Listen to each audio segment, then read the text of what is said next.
هوا از وطنم، خبر خوب و خوش از هموطنم.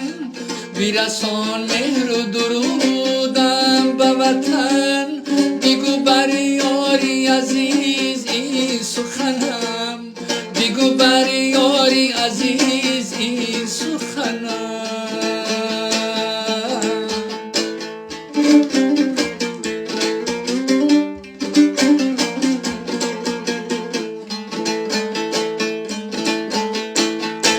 با من از عشق و زیبارم بنویس، زی شقایق گلی ریحان بنویس، زی چمنزار و گلستانی وطن. با من از کبک خرامان بنویس، با من از کبک خرامان بنویس.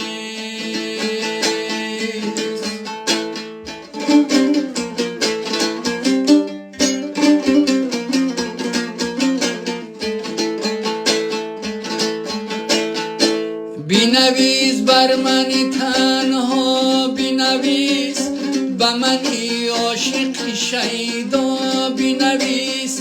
منی بیچاره که دورم زی وطن، تو از آن مرهمی دلها بنویس، تو از آن مرهمی دلها بنویس.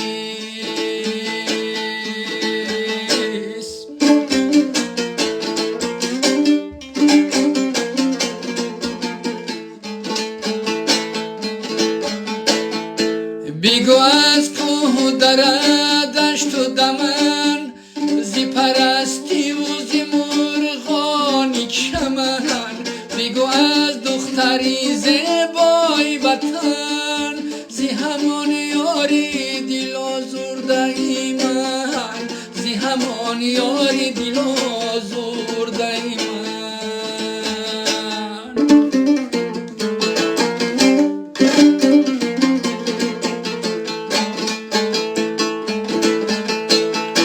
تو بگو زاب و هوای وطنم، که چی پزمان و چی سرگشت منم.